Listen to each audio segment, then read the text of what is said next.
we have quite a few hits among the people that are up on the stage. So you're gonna get some of those. You're gonna get a little bit of holiday mixed in there. You're gonna get some things that you probably aren't expecting. You're gonna get some things that are new to all of us. You know, we even recorded a song specifically for this tour that is being played on radio right now. It just went top 20. Yeah, top 20. Yeah, just went top 20. It's the boy band Christmas version of Oh Holy Night. A whole lot of great music, and then we're gonna have a lot of fun. It's gonna be a good time. The rest of us have toured together. We did a My2K tour along the way, and I think they've done a bunch of shows together.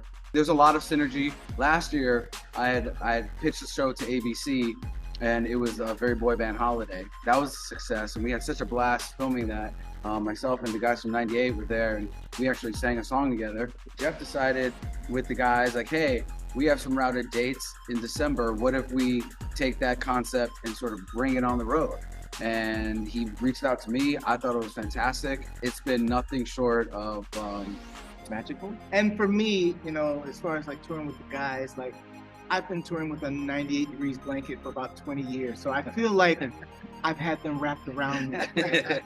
Well, that's what's interesting about it, is that's what we're trying to get acclimated. I mean, the show's tomorrow night. We're trying to figure out, you know, we're all doing each other's songs together, apart, and different combinations of everything in between. But it's kind of fun and keeps us on our toes a little bit. It'll be a little bit of a different experience for the audience. I had no idea All For One had so many lyrics. Oh man, it's like I swear, like I knew that part, but I never really understood all the other lyrics. I just knew the I swear part. So now we're having to go back. We have to remember all the lyrics. And we swear, but they do. And I was like, I do. It's like a bridge in the middle of the hook. And I'm like, okay, Jesus. Yeah. Lord, take the wheel. But it is a nice take. It is kind of refreshing. I mean, look, we've all been together for, you know, decades now, and having a blast doing it with each other. Obviously, it's like a family amongst each group. But to get everybody out there doing their own thing and kind of putting a different spin and take on each of these hits, it's refreshing and cool for us too. It kind of breaks up the monotony a bit. For me, Donny Hathaway's this.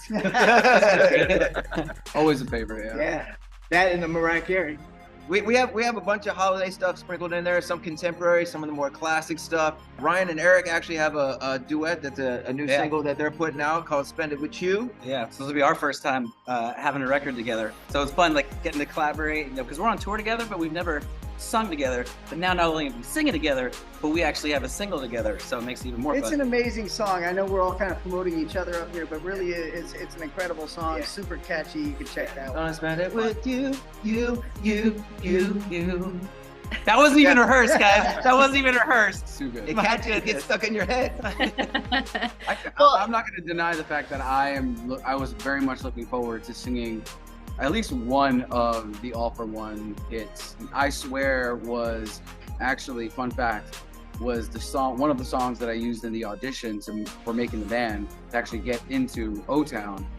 So to be able to sing I Swear with Jamie on stage is, you know, obviously a full circle moment, and sort of one that I could just sort of, you know, put a feather in my cap.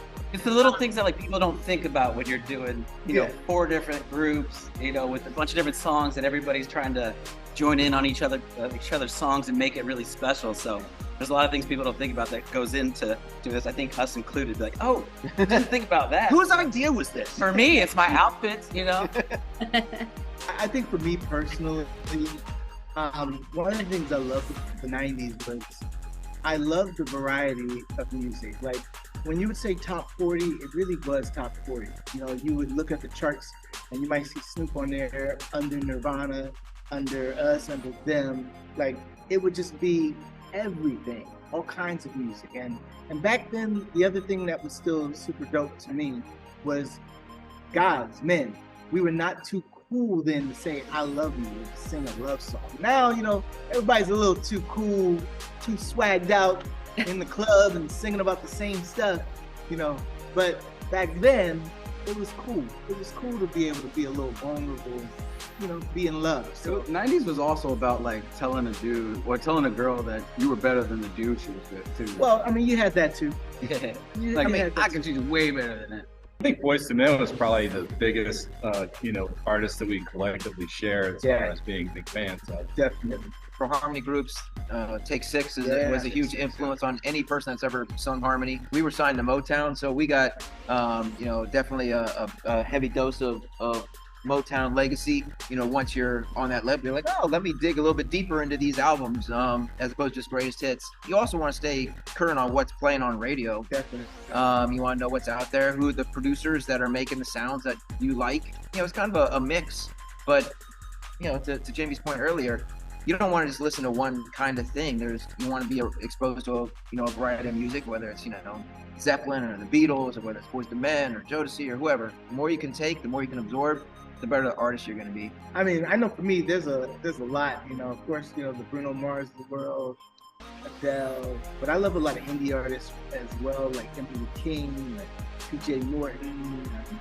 Yeah, a lot of different. I listen to a lot of different stuff from jazz, hip hop, gospel, pop.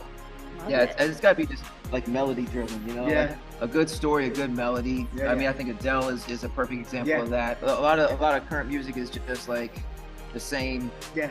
The same repetitive. You just cut and paste the same thing. There's no build to it. There's no chord differences. At least me personally, I'm attracted to stuff that has a little bit more musicality, a little more evolution to the story inside the song. On Bended Knee, I mean, I know the Boyz II Men does not consider themselves a boy band. As the years have progressed, people are considering them a boy band, but they're our biggest influence as a group, and I would say On Bended Knee is one of my personal. I second that emotion. Probably I Want It That Way. Backstreet. It's just the biggest of the biggest songs.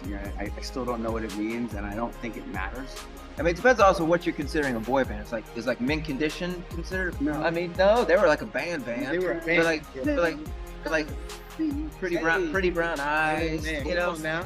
Pretty brown eyes. See. That's not a boy band song, but I love it. I mean, Yes. yeah. There's just good music from that time period, that era.